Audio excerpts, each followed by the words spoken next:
2025년 6월 26일 목요일 돈다방 미쓰리 시작하겠습니다. 자, 오랜만에 방송 올려드립니다. 화요일, 수요일 방송 쉬었고요. 오늘 돈다방 미쓰리 이번 주 처음 방송을 녹음하고 있는 것 같은데, 이번 주 들어와서 제가 방송을 하지 않는 이유는 늘 말씀드리는 듯이 우리가 5,000포인트라는 긴 호흡을 가지고 뚜벅뚜벅 걸어가는 이 시점에서 저는 흥분하지 말아야 되고 공포에 떨지 말아야 되고 진득하게 무게감 있게 뚜벅뚜벅 걸어가야 된다. 미쓰리가 생각했을 때 주식이란 그런 것이다 라는 매매 원칙을 갖고 있다 보니 3,100포인트가 돌파됐을 때 으아 하고 흥분할 수 있는 스타일은 아니잖아요. 그래서 여러분들께 충분히 이런 분위기를 즐기셔라. 대신 여러분들이 너무 과하게 흥분하게 되거나 아니면 또 공포감에 휩싸이는 일이 생길 때는 언제든지 여러분들한테 짠 하고 나타나서 릴렉스 시켜드리고 그다음에 공포감을 완화해드리는 신경안정제 역할을 할 것이다 라는 것이 저의 약속입니다.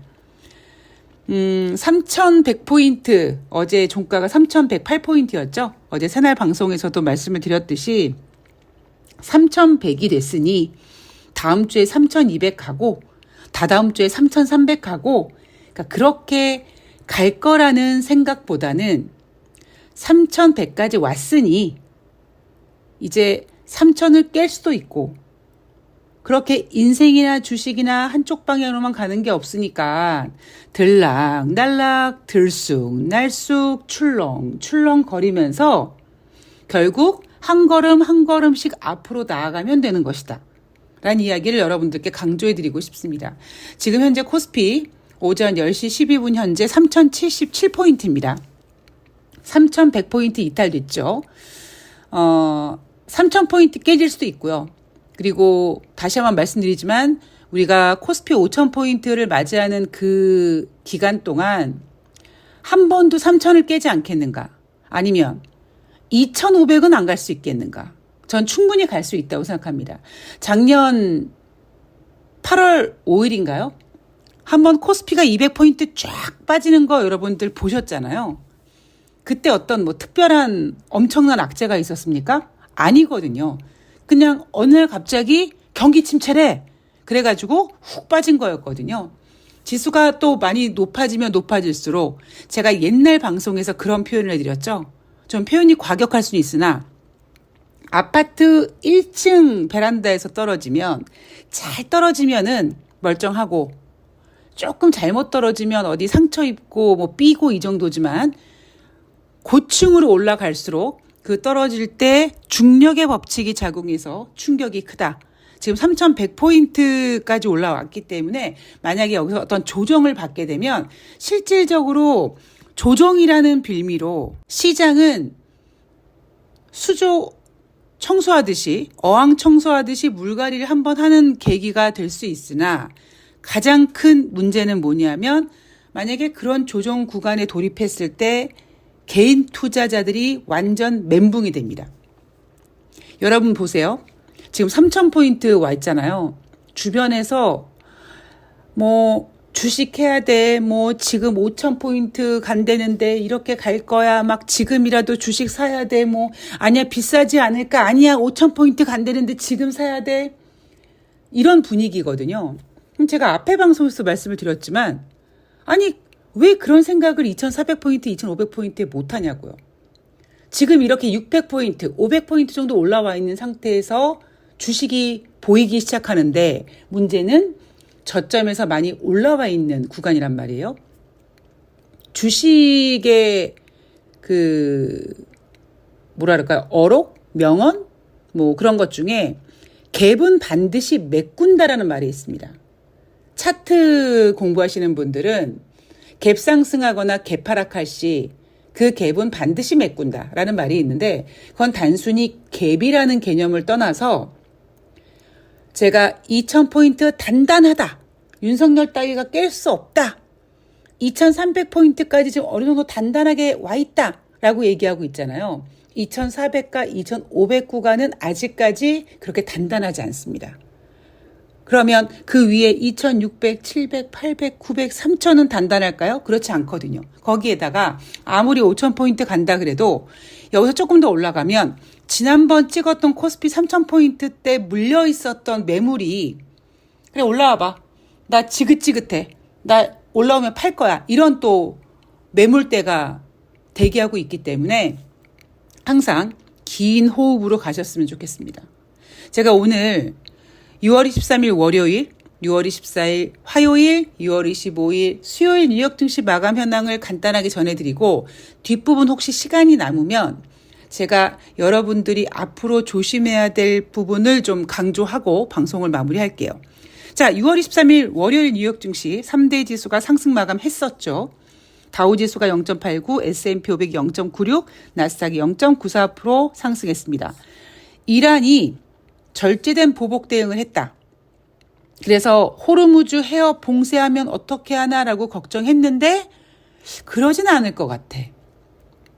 약속 대련, 짜고 치는 고스톱, 뭐 이런 분위기. 제가 그래서 이스라엘이 지난번에 이란을 공격했던 날이 금요일이었고요. 제가 은근슬쩍 제가 트럼프의 음모론을 제시했죠.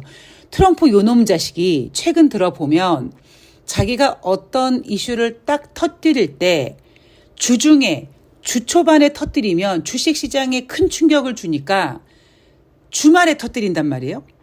하다 무디스의 미국의 신용등급 강등조차도 금요일 날 나오고 제롬 파월 연준 의장을 조지는 것도 금요일 날 나오고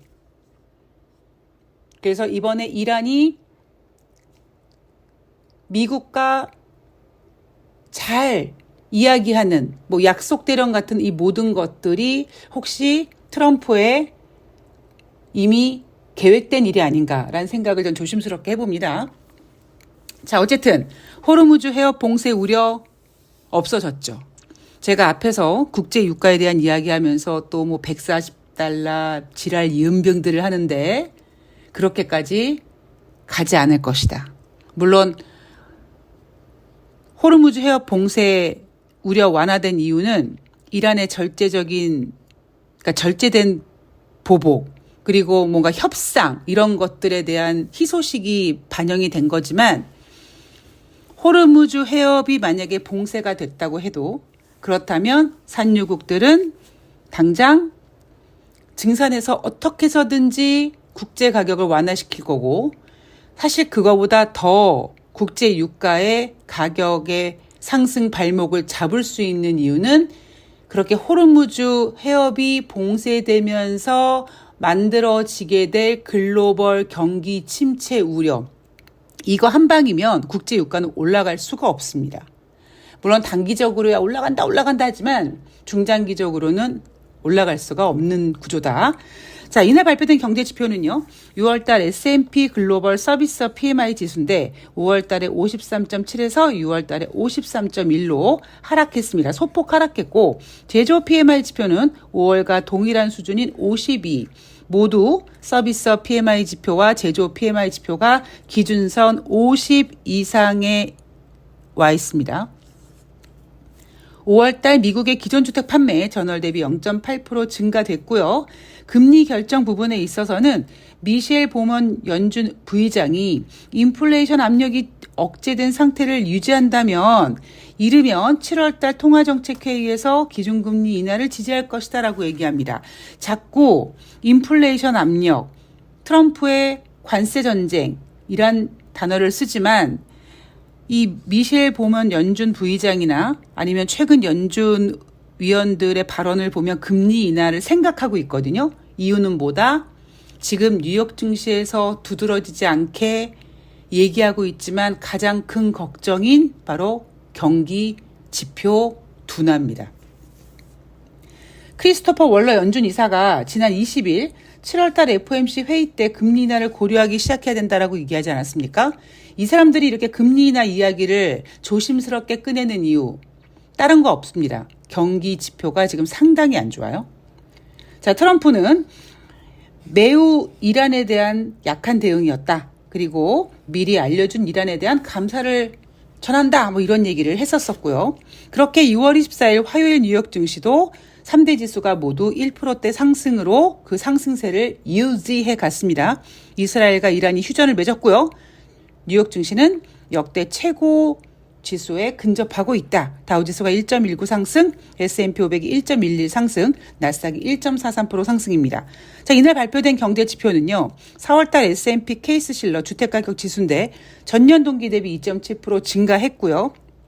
제롬 파월 연준 의장은 6월 14일 화요일 하원에 나가서 증언을 했는데 당분간 통화정책 기조의 조정을 고려하기에 앞서 경제가 어떤 경로로 움직일지 좀 더 알아보기 위해 기다릴 수 있는 좋은 위치에 있다.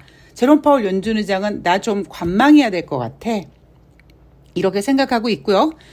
9월달 FOMC 회의 일자는 9월 16일부터 9월 17일입니다. 금리 동결 확률이 전일 17%에서 15%까지 또 떨어졌어요. 아직까지는 아주 조심스럽게 금리 인하를 해야 될 것 같아. 하다못해 미셸 보먼 연준 부의장도 7월달 FOMC 통화정책에서 기준금리 인하를 지지할 거야. 크리스토퍼 월러 연준 이사도 7월 FOMC 회의 때 금리 인하를 고려해야 될 것 같아. 이렇게 당장 눈앞에 예정되어 있는 FOMC 회의, 7월달 예정되어 있는 이 FOMC 회의의 금리 인하를 고려하고 있죠. 근데 목소리가 크지는 않습니다. 금리 인하를 고려하는 이유는 미국의 부진한 경제 지표 때문이고 목소리가 조심스러운 이유는 트럼프의 관세 전쟁 때문입니다. 지금 시장이 뭘 중요하게 생각하는지 봐야 된다고 말씀드렸고요. 지금 시장을 움직이는 보이지 않는 손은 스포트라이트를 트럼프한테 비춰주고 투자자들에게 야, 딴 거 보지 마. 트럼프만 봐. 저 새끼 주둥이만 봐. 쟤 막 또 관세 전쟁 막 하려고 하잖아. 아니야. 또 이란이랑 또 이렇게 막 협상하잖아. 이런 식으로 트럼프의 입에다가 스포트라이트를 비치고 있습니다만 진짜 중요한 거는 바로 미국의 경기 둔화입니다. 자, 6월 25일 수요일 뉴욕 증시는요, 혼조세로 마감했죠. 그 전일 1%대 상승했고, 또 그 전전일 월요일 뉴욕 증시도 나쁘지 않았기 때문에 좀 쉬어가야 되는 구간이다. 그래서 다우지수가 0.25% 하락, S&P 500은 0.02포인트 하락. 퍼센테이지로는 거의 움직임 없이 제로였고요. 나스닥이 0.31% 상승했습니다. 자, 보합권에서 좁게 움직였어요. 지금 지수는 완만한 조정 중이다. 제가 요즘 자주 하는 얘기가 그거죠. 지금 뉴욕 증시가 잘 버텨주고 있답니다. 이날 발표된 경제지표 5월달 신규주택 판매 전월 대비 13.7% 감소했고요. 제롬 파월 연준 의장은 전일에 이어 상원에서도 마찬가지로 비슷한 기조의 발언을 했습니다. 대신에 관세가 경제에 미치는 여파를 예측하기가 매우 어렵다라는 얘기를 했고요. 7월 인하론에 대해서도 가능성을 배제하지는 않았다. 그러니까 제롬 파월 연준 의장도 지금 금리를 인하하고 싶기는 한데 트럼프의 관세 전쟁 이슈도 있고 그다음에 지금 제롬 파월 연준 의장을 대놓고 압박하는 트럼프가 꼴보기 싫으니까 개기는 것도 있겠죠. 아까 나온 뉴스 중에 트럼프가 제롬 파월 연준 의장의 후임을 고려하고 있다. 이런 뉴스도 나왔습니다. 자, 7월달 기준금리 동결 예상 75.2%까지 반영되고 있습니다. 지금 현재 대한민국 코스피 시장은 1% 하락해서 37포인트 하락했고 지금 3,070포인트까지 내려왔습니다. 자, 이제부터 앞으로 여러분들이 주식시장에서 멘탈을 꽉 잡아야 되는 부분에 대해서 좀 이야기를 해드리고 싶은데요. 여러분 기억나실지 모르겠습니다만 제가 작년에 5월 달에 8월 달에 무슨 일이 일어날 것 같아요 라는 이야기를 5월 달에 해드린 적이 있습니다. 어떤 식으로 했냐면 여러분들이 혹시 기억 못 하실 수도 있으니까 제가 5월 달에 어떤 이야기를 했냐면 제가 증권사를 4군데를 다녔는데 이직을 하다 보니 이직한 다음에 여름 휴가 때 들어온 지 얼마 안 된 직원이 아무리 경력직이라도 바로 휴가를 쓸 수가 없어서 눈치 보다가 다른 직원들이 다 쉰 다음에 늦지막히 8월 하순 혹은 9월 달에 휴가를 썼다. 그랬더니 이 미쓰리한테는 묘한 징크스가 있어서 이제 휴가를 내야지. 그리고 예전에 대우증권 다닐 때 휴가계를 냈더니 대우 사태가 터지고 9월 달에 본사에 있다가 지점에 나가서 이제 휴가를 내야지 했더니 9.11 테러가 터지고 또 어떤 땐 또 휴가를 내야지 했더니 8월 16일인가요? 서버린 사태가 터지고 그렇게 대부분 어떤 문제들이 하물며 2008년도 금융위기도 마찬가지입니다. 근데 그땐 또 달라요. 그때 이미 저는 2008년도 금융위기보다 8월 달이 아니라 3개월 정도 먼저 더 힘든 일을 겪었기 때문에 사실 2008년도 금융위기는 저한테 그렇게 큰 충격은 아니었다는 얘기를 해드렸죠. 그러면서 제가 작년 8월 달에 혹시 뭐가 경기 침체 같은 게 생기지 않을까 조심해야 된다. 저한테 그런 징크스가 있다. 이런 얘기를 작년에 해드렸고 정말 기똥차게 8월 달에 경기 침체 이슈가 터지면서 뉴욕 증시가 그리고 글로벌 증시가 한번 흔들렸습니다. 근데 제가 여러분 올해는 그런 얘기 안 하잖아요. 그죠? 올해는 그런 얘기 안 하고 제가 올해 계속 했던 얘기가 뭐냐면 또 반복되는 거죠. 윤석열 따위가 2000포인트 깨지 못했고 2300포인트가 대한민국의 지금 저점이라는 인식이 되어 있고 그리고 뭐 3000포인트, 5000포인트 긴 호흡으로 가야 되고 그런데 저는 만약에 여러분들이 미쓰리 그러면 네 말대로 이 상태로 계속 3100, 3200, 3300 이렇게 쭉 가지 않고 뭔가 출렁출렁 꿀렁꿀렁 거리면서 간다면 그렇게 조정받을 수 있는 시기가 언제야라고 물어보신다면 저는 올해 연말 정도가 되지 않을까라고 생각을 하거든요. 그런데 그 얘기는 나중에 제가 다시 해드릴게요. 문제는 이렇게 3100포인트까지 갔다가 이제 3100을 깨졌잖아요. 그리고 아무리 1%가 넘게 하락해도 지금 3066포인트란 말이에요. 그러면 지금 주식시장에 5000포인트를 바라보고 들어오는 개인 투자자들은 어떤 생각을 하냐면 야 사야 돼. 조정받을 때마다 사야 돼. 그리고 막 삽니다. 그래서 최근 들어 이 매매 포지션을 보면 지수가 빠질 때 개인들이 주식을 또 사요.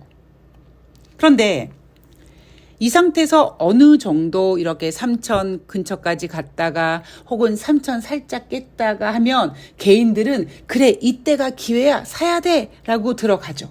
제가 어제 새날 방송에서도 이 얘기를 해드렸습니다. 푸나님이 뭐 다음 주에 3200 막 그런 얘기 하셨을 때 오히려 살짝 3000 같은 것도 깨지고 그래야지 투자자들이 담을 수 있지 않느냐 이런 이야기를 해드렸잖아요. 문제는 어느 정도 선에서는 그래 빠질 때마다 주식을 담자라는 인식이 됩니다. 근데 그러다가 예상했던 것보다 살짝 조금 더 빠지는 경우가 생길 수 있어요. 아니면 생길 겁니다. 그러면 일단 애널리스트들은 비중 확대라고 얘기를 해요. 그리고 개인들도 이렇게까지 조정을 받나 하면서도 그래도 용감하게 과감하게 들어갑니다. 근데 그 시점에서 바로 반등을 주지 않고 그 약간 조심스럽게 걱정하면서 발을 추가로 더 담궜던 개인 투자자들이 깜짝 놀랄 만큼 또 한번 이렇게 휘청하게 돼요. 그러면 이제 그때 들어갔던 개인들이 뭐라느냐? 아이고 무서워. 손절합니다. 이게 저는 주식시장의 기본이라고 생각을 해요. 그러니까 제가 매번 말씀드리지만 저는 인간 지표가 가장 중요하다고 보지 않습니까? 그러니까 지금 개인 투자자들이 어떤 마음으로 매매를 하는지 저는 알고 있거든요.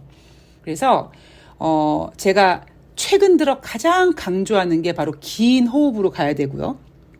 3000포인트 깨질 수 있고요.